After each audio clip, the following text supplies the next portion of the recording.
안녕하세요, 구독자 여러분. 저는 30대 후반의 나이로 싱글맘이 된 평범한 주부입니다. 요즘 사연을 듣다 보면 제 나이 또래 분들도 참 많은 고생과 아픔을 겪은 분들이 많다는 생각을 합니다. 저는 이혼한 직후에는 속이 시원하면서도 괜스레 남들이 이혼녀라고 색안경을 끼고 보면 어쩌나 하는 걱정도 간혹 했습니다. 하지만 이혼한 여자이기에 앞서 아직 학교에 입학도 안 한 어린 딸아이를 키우는 엄마이다 보니 스스로 늘 당당해야 한다는 생각을 하고 삽니다.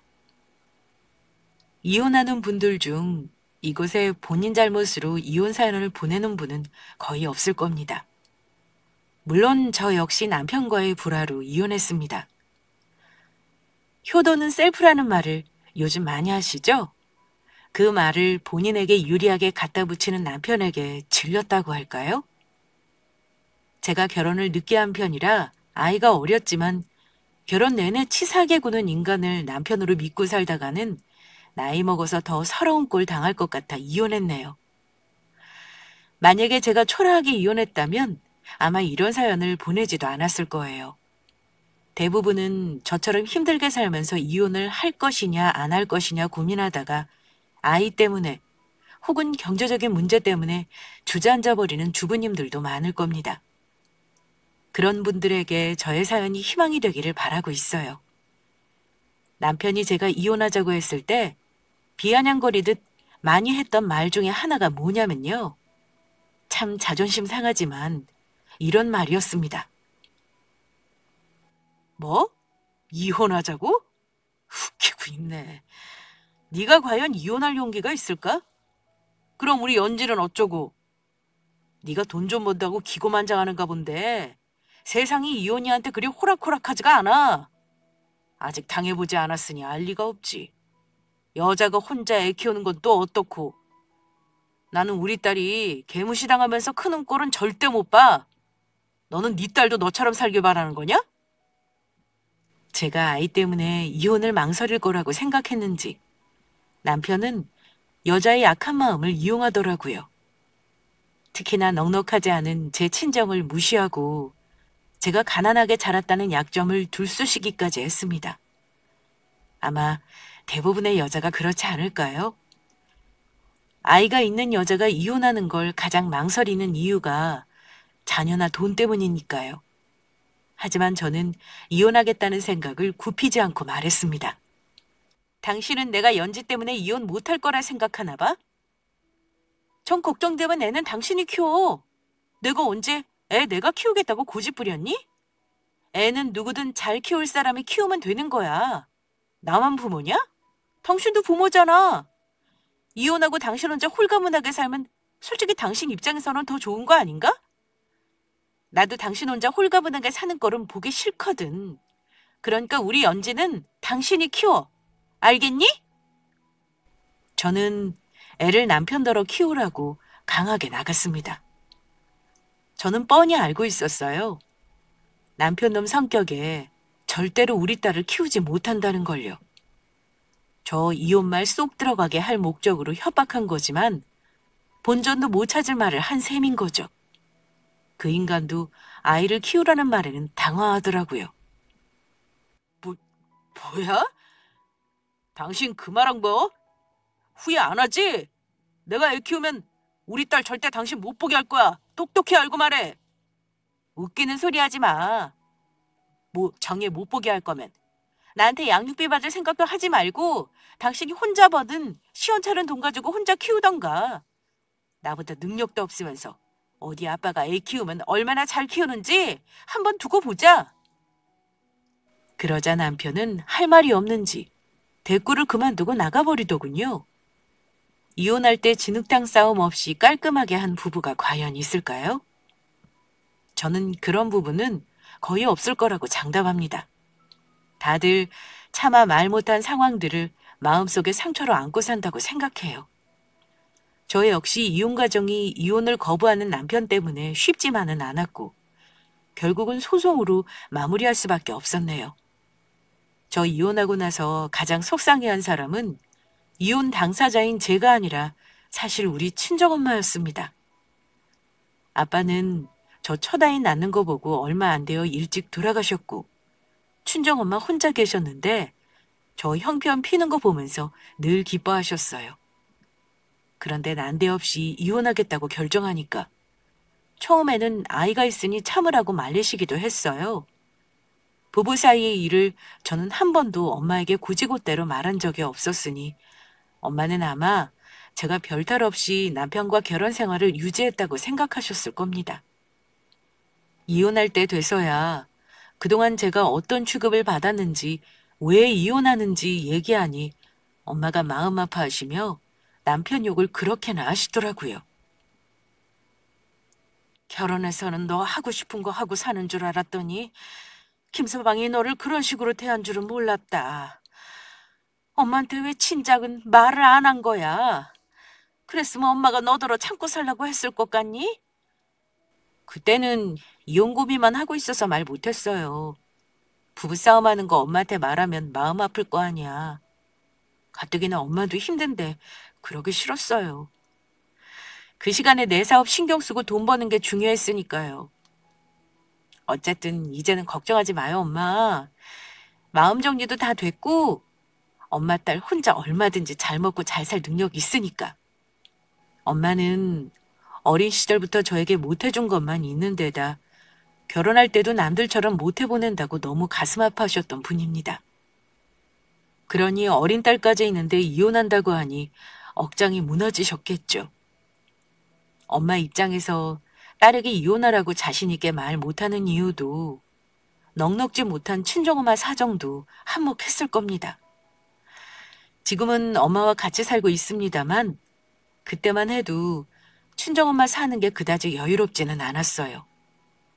막 제가 수입이 늘어날 때라 그때는 엄마를 경제적으로 책임질 여력이 되지 않았습니다. 이곳의 사연 듣다 보면 좋은 환경, 좋은 부모 밑에서 자라 유복한 분들도 참 많더라고요. 하지만 제가 살아온 삶은 그리 녹록지가 않았습니다. 솔직히 말해 평범보다 못한 집안에서 어린 시절을 보냈어요. 성장하는 동안 우리 집이 가난하다는 걸 늘 비교당하며 살았고 사춘기 때 한창 예민한 시기에도 부모님께 사고 싶은 거나 하고 싶은 게 있어도 말 한 번 못한 정도였다고 이해하시면 됩니다. 아빠가 저 고등학교 때 막노동 일 하시다가 낙상하시는 바람에 장애를 얻으셨고 그 이후로는 거의 엄마가 생계를 책임지다시피 하셨습니다. 부모님 삶이 너무 고되다 보니 차마 고등학교 졸업하고 대학 가고 싶다는 말이 안 나왔습니다. 성적이 좋은 편이었지만 등록금이 너무 비싸 결국 돈 벌어서 나중에 가자는 결심을 하고 취업을 선택했습니다. 부모님은 안타까워하시면서도 제가 돈 번다는 선택을 말리지 못하는 현실을 너무 괴로워하셨던 기억이 나네요. 우리 딸 많이 서운하지? 엄마가 너 대학은 빚을 내서라도 보내주고 싶은데 아빠 병원비에 생활비가 이렇게 쪼들리다 보니 엄마가 네 앞길 막는 게 아닌가 싶어. 능력 없는 부모 만난 탓에 너만 마음고생하고 정말 미안해, 정이야. 엄마, 그런 소리 하지 마. 공부는 언제든 할 수 있고 대학도 언제든 가면 되는 거야. 일단 우리 집 힘든 거부터 해결해야지. 엄마가 몸 아픈데 내가 지금 대학 간다고 마음이 편하겠어요? 우리 윤상이는 나보다 훨씬 공부 잘하니까 잘 되는 놈을 대학 보내는 게 맞지. 내가 윤성이 대학은 꼭 보낼 테니까 엄마 너무 마음 쓰지 마요. 부모님은 당신들의 탓을 하며 제 인생에 도움이 되지 못해 미안하다고 눈물을 흘리셨는데 저는 고등학교만 나와도 성공할 수 있으니 지켜봐달라고 위로와 자신 있는 딸의 모습을 보여드렸습니다. 소위 말하는 K장녀가 바로 저였거든요. 그렇게 시작한 일이 중소기업의 격리였어요. 취업 준비를 위해 미리 컴퓨터 관련 자격증도 따놓았고 실업계 고등학교였지만 학업 성적도 좋았던 저는 어렵지 않게 취업에 성공했습니다. 다른 또래 친구들 한창 예쁜 나이에 대학 다니며 연애하는 모습 보면서 슬프기도 했지만 막상 돈을 벌기 시작하니 월급을 주는 기쁨도 참 크더라고요.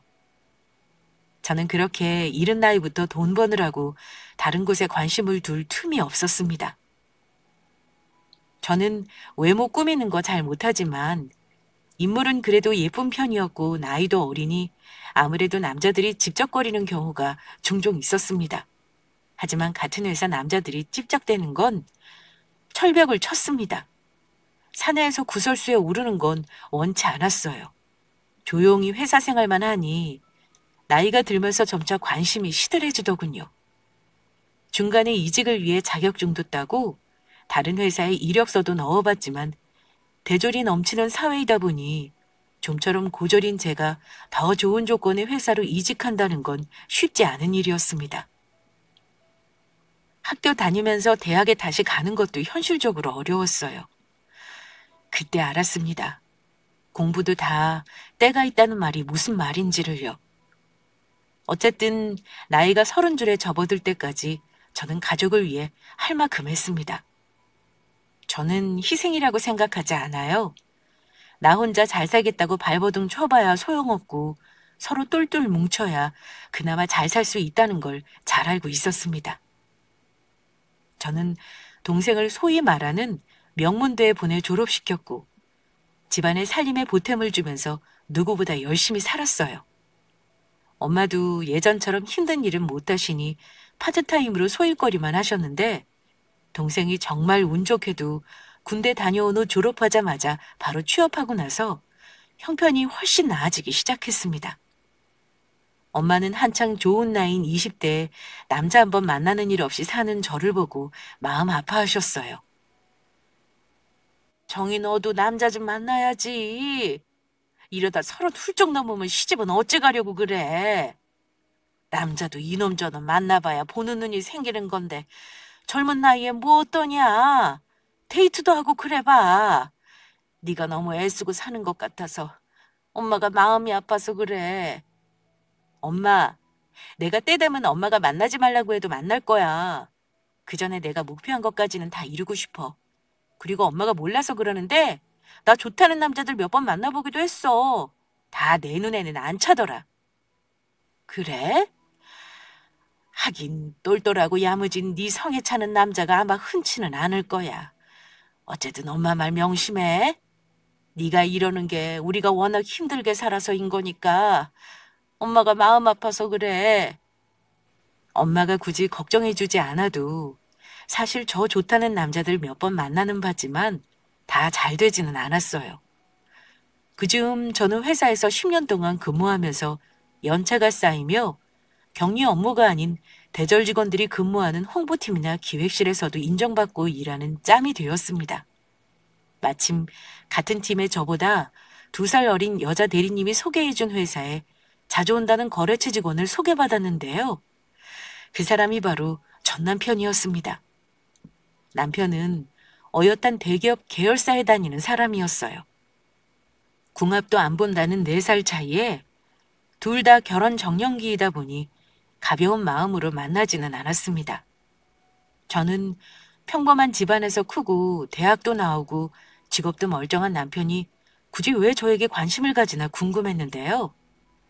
남편이 그 당시 저와 데이트하면서 자주 하는 말 중에 하나가 있었습니다. 정희 너는 다른 여자들이랑은 좀 다른 것 같아. 나도 많이 만나본 건 아니지만 다른 애들은 남자한테 바라는 게 많거든? 근데 너는 되게 독립적이야. 결혼하면 일 그만두고 취직하고 싶다는 여자들이 천지인데 너는 계속 직장 생활할 거라며. 그 점이 마음에 쏙 들어. 내가 벌이가 되니까 결혼해도 먹고 사는데 지장은 없어도 딱 그뿐이거든.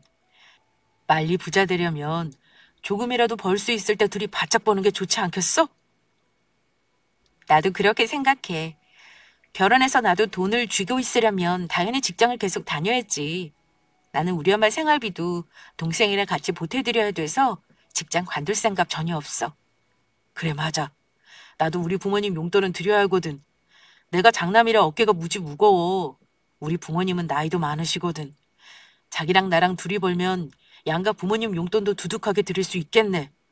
물론 내가 많이 벌긴 하지만 결혼하면 똑같이 드리긴 해야겠지. 워낙 어릴 때부터 돈을 벌고 독립적이었던 저를 남편은 진작에 간파하고 있었어요. 이때 여자를 도구로 생각했던 남자의 치졸함을 알아챘어야 하는데 그러질 못했습니다.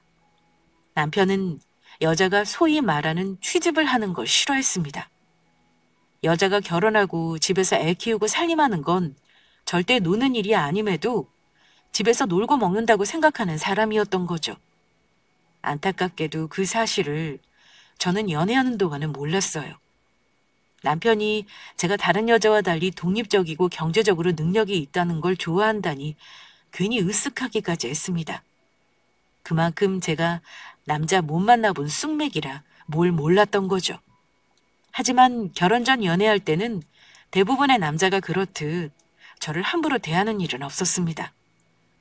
남편이 결혼하자는 말도 먼저 했어요. 제가 남자나 결혼에 목매는 스타일이 아니라서 그런가 오히려 남편이 더 잘해줬던 것 같아요. 연애는 3년 가까이 했지만 결혼 준비가 덜 됐다고 생각한 제가 결혼 시기를 미루고 미루다가 제가 목표한 돈을 모으고 나서야 결혼을 결심하게 되었습니다.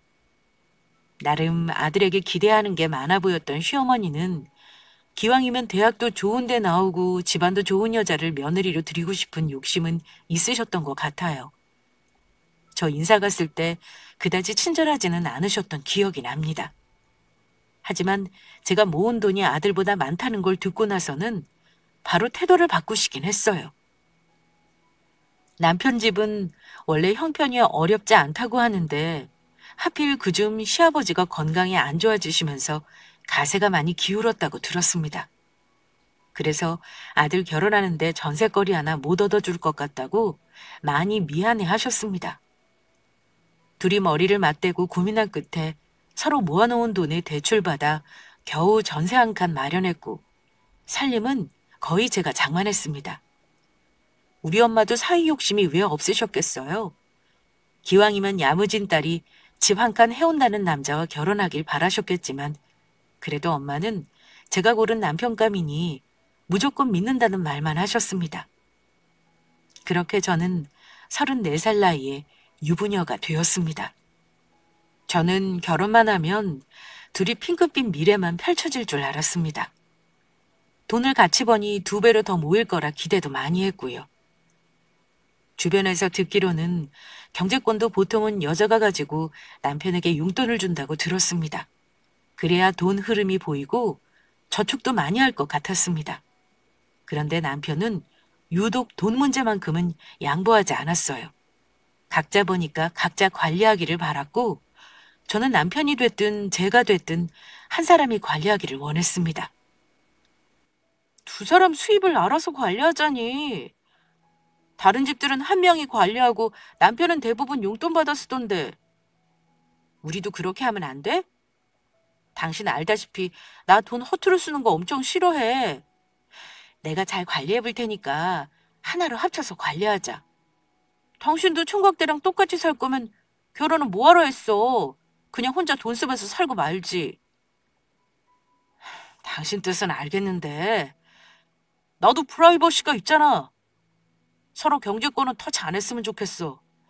내 친구들 보면 집에서 마누라한테 용돈 타서 쓰고 나와서 술도 한 번 못 하더라. 아니 서로 돈 벌면서 왜 각자가 쓰고 싶은 돈을 못 써야 하는 건데. 우리 버는 돈에서 같이 공동생활비 내고 그 돈에서 충분히 모을 수 있어.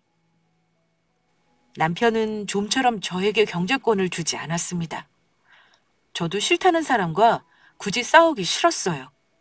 대신 생활비 통장에서 나가는 돈은 같이 관리하기로 했어요.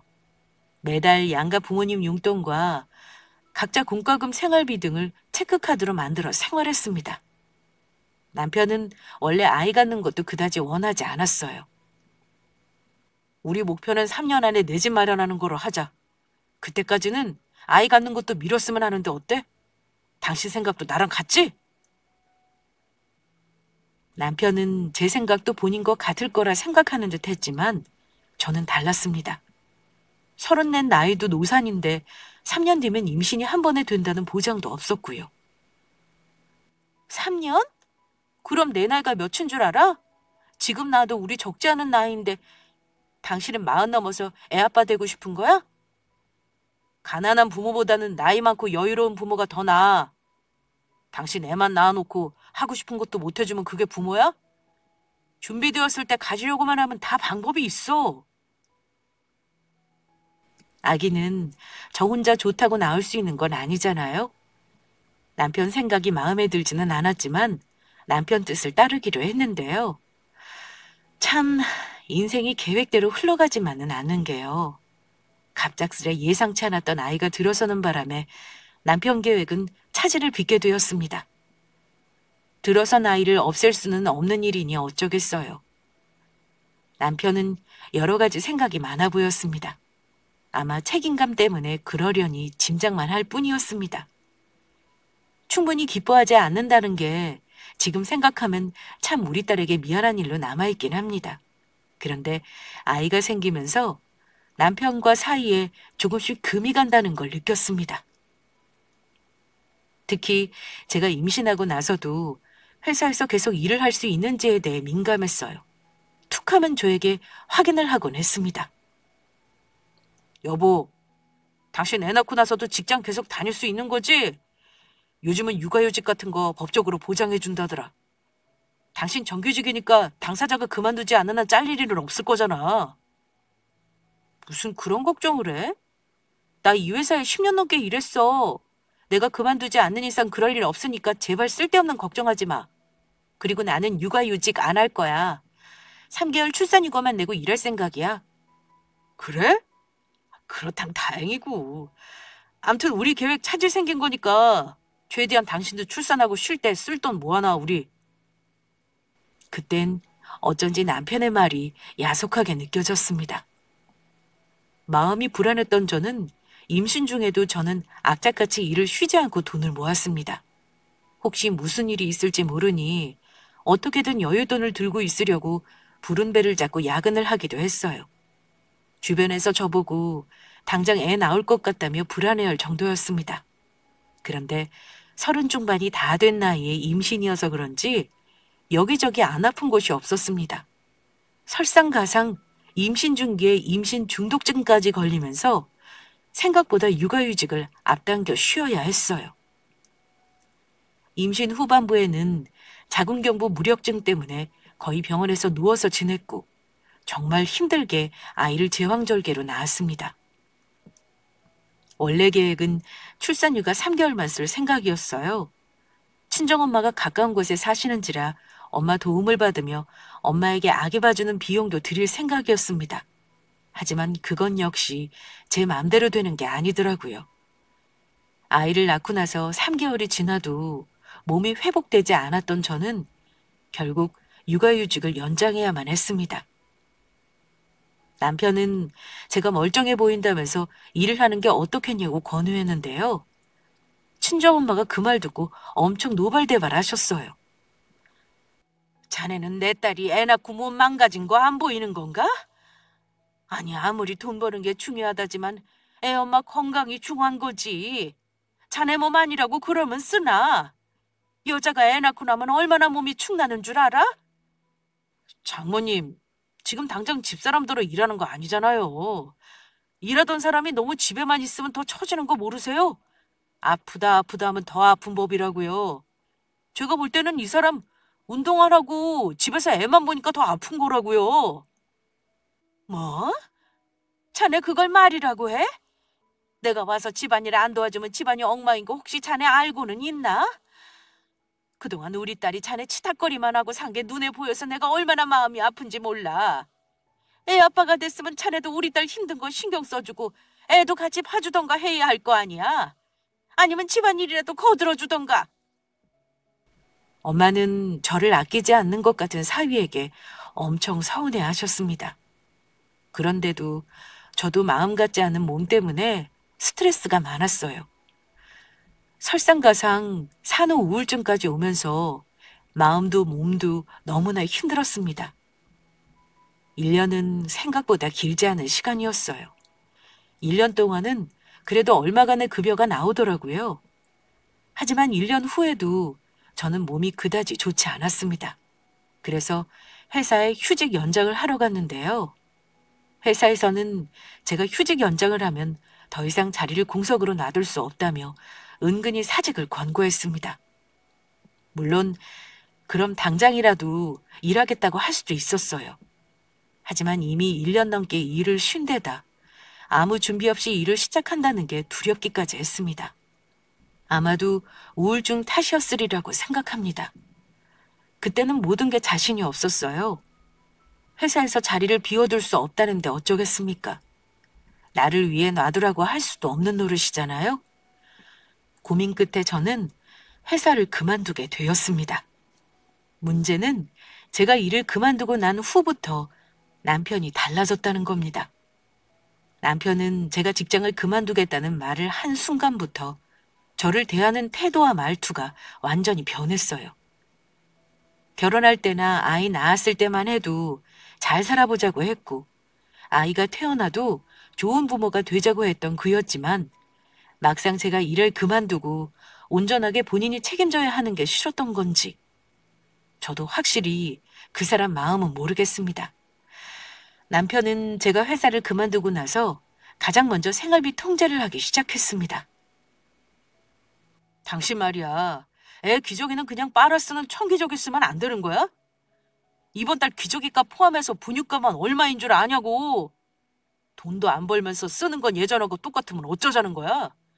식비든 뭐든 일단 긴축 재정을 해야 할 거 아니야. 당신이 그럼 기저귀 빨아줄 거야? 그게 보통 일인 줄 알아? 애 기저귀가 하루에 얼마나 많이 나오는데 청기저귀를 쓰라는 거야. 난 못해. 지금도 손목 다 나가서 고생이구만. 청기저귀라니. 당신 정말 너무한다. 다른 부지런한 여자들은 애 키우면서도 돈도 벌어오는 거 몰라? 당신이 일을 안 하면 청기저귀라도 써서 돈을 아끼라는 말이야. 아이 쓰는 물건부터 식비까지. 낭비가 심하다며 줄이라고 했고 제가 필요해서 사는 속옷 비용도 아까워했습니다. 옷은 아예 살 생각도 안 했어요. 입고 나갈 데도 없는 사람이 왜 옷이 필요하냐는 말을 하길래 저를 위해서는 거의 돈을 안 썼습니다. 친정엄마가 간간히 저 필요한 거 챙겨주시고 화장품도 사다 주시고 한 게 다예요. 그래서 저는 경력 단절만큼은 피하겠다고 열심히 이직 준비를 하면서 이후 시간을 보냈습니다. 하지만 고졸에 아무리 경력이 있어도 아기 엄마를 써주는 회사는 찾기 힘들었어요. 제가 마냥 손을 놓고 있었던 건 아닙니다. 아이 2돌 지나고 나서는 아르바이트 하면서 생활비를 보탰어요. 남편에게 돈 따서 쓰는 게 치사하기도 했고 카드 쓰는 것도 눈치 보였어요. 무엇보다 저도 돈이 필요했습니다. 남편은 파트타임 알바며 여러 가지 부업을 하면서 생활비를 보태는 저에게 격려는 못할 망정 한심하다는 듯 이런 말도 했어요. 그깟 파트타임 일하면 얼마나 보탬이 된다고 그래. 차라리 그 일 시간에 정규직으로 들어갈 수 있는 일자리나 알아봐. 당신 계속 집에서 놀 생각은 아니잖아. 누군 일 안 하고 싶어서 일하는 줄 알아? 준비하는 동안은 얼마만이라도 보태려고 하는 거지. 내가 알바만 하는 거 아니고 작지만 내 사업도 새로 했단 말이야. 당신은 몰랐겠지만 벌써 매출도 꽤나 나오고 있다고. 그러니까 나한테 취직하라고 채근하지 마. 야, 사업은 아무나 하냐? 매출? 아유, 대체 얼마나 나왔는데? 뭐 한 30만 원은 나왔어? 딱 너 같은 사람이 하다가 말아먹는 게 사업이야. 남의 호주머니에서 돈 빼오는 게 뭐 쉬운 줄 알아? 그냥 매달 똑같은 월급 받는 일을 해라. 남편 말이 서운했고 오히려 더 잘해보겠다는 오기가 생기더라고요. 남편은 제가 하는 일이 끄적끄적 푼돈이나 버는 일이라고 생각했습니다. 저도 성격이 마냥 순한 편은 아니고 할 말을 하는 사람이지만 마냥 화를 낼 수 없었던 건 그래도 남편이 우리 식구 생활비를 책임지는 가장이었기 때문입니다. 그것 때문에 남편이 싫은 소리를 해도 참은 거였어요. 그 때문에 참고 참았는데 어이없게도 남편은 생활비 가지고 잔소리를 하다가 저에게 큰 상처를 주었습니다. 한 번은 남편이 생활비 잔소리를 하다가 생활비 나가는 통장을 보더니 저에게 할 말이 있다고 하는 겁니다. 또 무슨 잔소리를 하려나 싶었는데 남편은 전혀 예상치 못했던 걸 문제 삼았습니다. 이번 달부터 당신 친정해드리는 용돈 중단할 테니 그런 줄 알아. 당신 말이야. 직장 그만뒀으면 알아서 용돈도 중단했어야지. 매달 20만 원씩 드렸더라? 그게 많다고 이러는 거야? 당신 부모님한테는 매달 50만 원씩 드리잖아. 20만 원 드린 것도 줄인 건데 뭐가 많다는 거야? 그건 당신이 안정적으로 돈을 벌 때 얘기지. 고작 알바니 사업이니 쓸데없는 짓 하면서 푼돈이나 보태는 주제에 용돈을 드릴 생각을 해? 돈도 못 벌면서 너네 집 챙기겠다는 거야? 나도 우리 부모님 50씩 드리던 거 30으로 줄였어. 근데 너는 돈 안 버니까 안 드리는 게 맞지? 당신 진짜 웃긴다. 내가 회사 다닐 때는 용돈 더 드려도 별말 안 하더니 사람이 너무 치사하네. 우리 엄마가 우리 연지도 봐주시는데 당신은 그럼 엄마한테 아무것도 안 드릴 생각이었어? 우리 애는 우리가 봐도 아무 문제 없어. 그리고 당신 우리 생활비 통장에 생활비 채워넣지도 못하고 있잖아. 그러니까 장모님 용돈은 안 주는 게 맞아. 상황이 변했으면 변한 대로 해야 순리지. 애 봐주시는 건 당신이 버는 돈으로 드려. 내가 봐달라고 한 거 아니잖아. 꼬우면 당신이 나가서 나만큼 벌어 오던가. 전 너무 황당하고 어이가 없었습니다. 당신 정말 너무 치졸하다. 그러니까 당신 논리는 내가 돈을 안 버니 친정도 챙길 자격이 없다 이거네? 우리 엄마가 집에서 애는 거저로 보는 줄 아니? 제발 한 번이라도 집안일 도와주고 애나 한번 봐주고 말해. 정 우리 엄마 용돈 주는 게 싫으면 당신 부모님 드리는 돈도 줄여. 하지만 남편은 끝까지 자기 생각을 굽히지 않았습니다. 지금 네가 나한테 큰 소리 칠 상황이 되냐? 열심히 돈 벌어와서 너네 부모님 용돈 드리자고 큰 돈 쓰는 거 난 용납 못해. 정 장모님 용돈 드리고 싶으면 예전처럼 꼬박꼬박 생활비 통장에 돈 채워놔라. 살면서 서럽다는 감정을 남편에게서 느끼게 될 줄은 꿈에도 몰랐습니다. 정말 살면서 한 번도 느껴보지 못한 감정을 이렇게 남편이라는 사람에게서 느끼게 될 줄은 몰랐어요. 남편과 냉전 중에도 아기를 보면 내가 왜 이 사람과 결혼해 애까지 낳았는지 후회도 많이 했어요. 불쌍한 아이는 아무 죄도 없는데 말이죠. 엄마는 그달부터 용돈이 들어오지 않으니 뭔가 우리 부부 사이에 일이 생겼다는 걸 눈치채셨던 것 같습니다. 조심스레 무슨 일이 있었는지 물으셨어요. 예, 청이야. 너 혹시 김서방이랑 무슨 일이 있었니? 엄마가 너 좋아하는 반찬 좀 해놓을까? 아님 너 나가서 바람 좀 쐬고 올래? 엄마가 연지 늦게까지 봐줄 수 있어. 아니야, 엄마. 나 오늘 주문이 좀 밀려서 업무를 좀 봐야 하니까 우리 연지만 조금 봐주세요. 그래? 무슨 일이든 엄마랑 상의할 거 있으면 감추지 말고 말해야 한다. 너 힘든 거 말 안 해도 엄마가 다 알아. 그래도 너는 연지 엄마잖니. 그러니까 아이 생각해서 참고 또 참자. 응? 엄마는 더 묻지는 않았지만 저도 모르게 서러움이 폭발해 눈물을 뚝뚝 흘리고 말았습니다.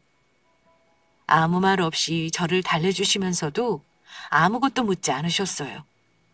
한바탕 엄마 무릎을 베고 눈물바람을 하고 나서 저는 반드시 남편보다는 더 돈을 벌겠다고 결심했습니다.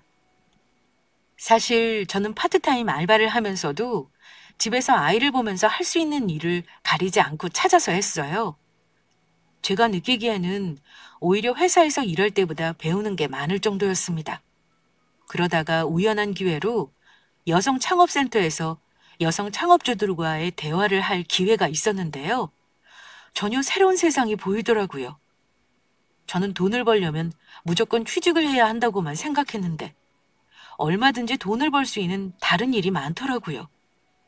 그래서 시작한 일이 바로 지금까지 하고 있는 유아아동복과 유아용품 관련 사업입니다. 남편에게 보란 듯이 사업으로 돈을 번다는 걸 보여주고 싶었던 저는 밤잠 줄여가며 관련 분야 책을 수십 권 도포하고 온라인 홈페이지부터 만들기 시작했습니다. 그리고 마케팅에 돈을 써가며 한동안 집중한 결과 드디어 매출이 조금씩 나기 시작했어요. 물론 처음에는 많은 돈은 아니었습니다. 파트타임 알바로 받는 돈보다 적었지만 저의 노력으로 매출이 나기 시작했다는 게 너무 신기하고 즐거웠어요. 점점 매출이 늘며 성장하는 와중에 남편이 우리 친정엄마 용돈 고작 20만 원 아깝다며 중단하겠다는 말을 한 거였습니다. 제가 사업에 집중할 수 있게 육아에 도움을 준 건 남편이 아니라 엄마였는데 말이죠. 저는 남편에게 적잖이 충격을 받았습니다. 그리고 더욱 악착같이 사업에 집중했습니다. 제가 돈을 벌어야 엄마 돈도 계속 보태드릴 수 있으니까요. 또 하나 든 생각은 언제라도 남편은 남이 될 수 있겠구나 하는 거였습니다. 결혼한 가족인데도 제가 매달 꼬박꼬박 받아오는 월급이 없다는 이유로 이렇게 치사하게 나오는 사람이니 언제든 등 돌릴 수 있다는 생각이 들었습니다. 혹여 내가 아프다거나 우리 엄마가 아파서 병원비라도 쓸 일이 생기면 어찌 나올지 모르는 일이었죠. 저는 그때부터 남편과 이혼을 늘 염두에 두고 언제라도 독립할 수 있게 준비를 하기 시작했습니다.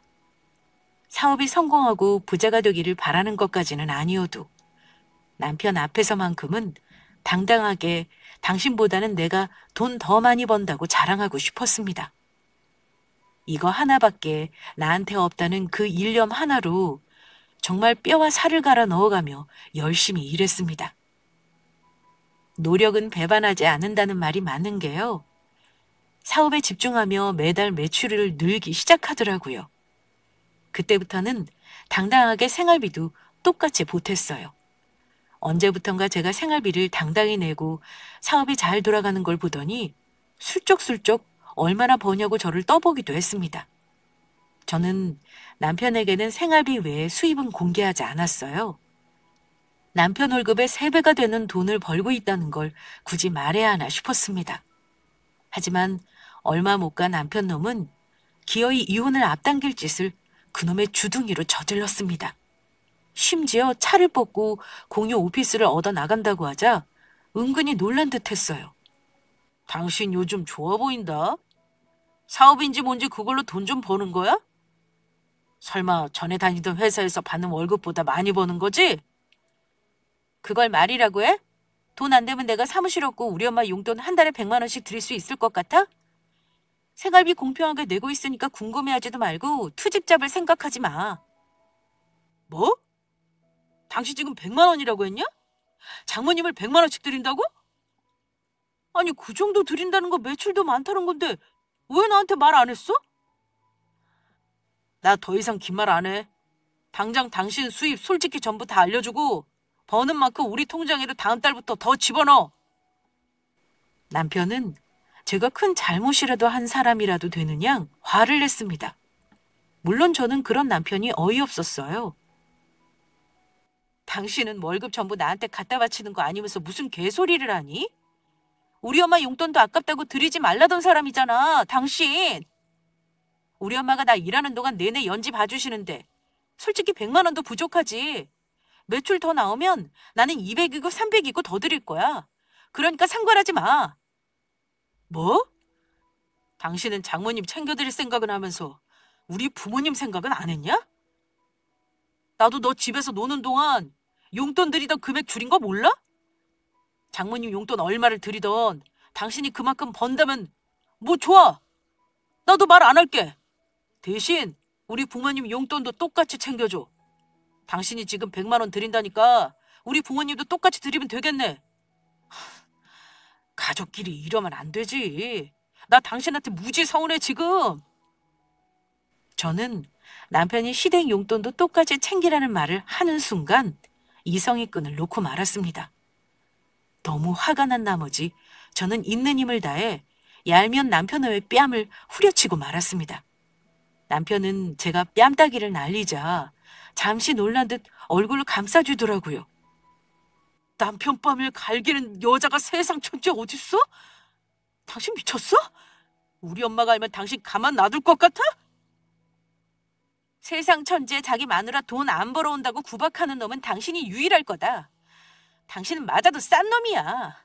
더 안 때린 걸 다행으로 알아. 뭐? 당신 부모 용돈을 더 챙기라고? 당신이 나한테 그런 말을 아무렇지도 않게 한다는 게 참 신기할 정도야. 당신 엄마 하나도 안 무서우니까 가서 일러. 그리고 다시는 이 집에 들어오지 마라. 나 당신하고 이혼할 거니까. 이혼? 이혼이 뭐 이웃집 개 이름이냐? 개나 소나 다 한다고 우리도 하게? 어디 마음대로 해봐. 저는 그동안 꾸준히 독립 준비를 하면서 이혼 상황에 대한 시뮬레이션을 했기 때문에 이혼이 두렵지 않았어요. 그날 남편에게 이혼이란 말을 처음 꺼내는데 속이 얼마나 후련했는지 모릅니다. 본인이 큰 소리칠 입장이 아님에도 적반하장으로 나오는데 참 뻔뻔하더라고요. 저는 남편과 이혼을 하게 되었다며 엄마에게 솔직하게 말씀드렸습니다. 엄마는 처음에 당연히 아이를 생각하라며 말리셨지만 자초지종을 자세히 듣고 나서는 마음 아파하시며 제 결정을 존중한다 해주셨습니다. 남편과 저는 부득이 별거를 시작했어요. 남편은 본가에서 당분간 지내겠다고 나갔는데요. 그 순간부터 시어머니에게 시달린 거 생각하면 다들 짐작하실 테니 그 얘기는 생략하겠습니다. 남편은 급기야 아이를 빌미 삼아 이혼을 못 해준다고 했어요. 그러니 어쩌겠나요? 이혼 소송을 할 수밖에요. 저는 부부지간의 그간 대화 녹음 및 문자 내용들, 사진들 증거로 제출했습니다. 저를 부당한 대우를 했다는 건 남편의 평소 언사가 증명해주고 있었어요. 저는 시댁에 직접 찾아가 이혼 소장의 제 사업장 명함과 전년도 소득금액 증명원을 같이 첨부해 남편 눈앞에 던져줬습니다. 남편은 그걸 확인하고는 눈이 뒤집혔던 것 같습니다. 제 소득을 보고는 아마 꽤나 놀랐겠죠. 급기야 저를 찾아오기까지 해서 다시 시작하자고 빌었습니다. 제가 바란 건 싹싹 비는 남편을 내치는 거였기에 눈물까지 흘리며 잘해보자는 남편에게 마지막 일침을 날리고 쫓아버렸어요. 내가 당신보다 돈 훨씬 잘 버는 거 봤지? 그러니까 우리 딸은 당신보다는 내가 키우는 게 낫겠네. 당신이 여자가 무슨 사업이냐고 개무시했던 거 나 다 기억하고 있거든? 내가 당신보다 더 번다니까 이제 아차 싶니? 설마 내가 소송까지 할 줄은 몰랐나 본데 그동안 당신이 나 개무시하고 치사하게 굴었던 거 어디 고스란히 법정 가서 변명해봐. 판사가 누구 편 드나 한번 두고 보자. 몇 번 더 찾아왔지만 엄마에게 몇 번 문전박대를 당하더니 결국 이혼을 받아들이더라고요. 남편과의 소송으로 이혼하며 그동안 일군 얼마 안 되는 재산도 전부 나눠 가졌습니다. 집은 계약자가 제 이름이라 남편이 보탠 5천만 원만 돌려주기로 했어요. 양육비도 받기로 했고요. 그렇게 남편과는 3년 3개월간의 결혼 생활을 마쳤습니다. 기혼 여성분들은 배우자와 살면서 마냥 좋은 일만 있지 않다는 건 다 아시죠? 하지만 적어도 무시당하면서는 살지 말라고 하고 싶어요. 제가 그랬던 것처럼 돈으로 무시당하는 일은 더 없었으면 좋겠습니다. 여자는 아이를 낳고 보통 저처럼 일을 그만두게 되면 주저앉아 버리는 경우가 많다고 하죠. 하지만 절대 자신을 포기하지 마시고 노력하시면 어디서든 무시당하지 않을 만큼 잘 살 수 있다는 걸 꼭 말씀드리고 싶습니다. 설사 이혼을 한다 해도 혼자 먹고 살 만한 경제력이 있으면 누구보다 행복할 수 있다는 걸 말입니다. 그럼 여기서 제 이야기를 마무리하며 오늘도 행복으로 가득한 하루가 되시길 바라겠습니다. 감사합니다.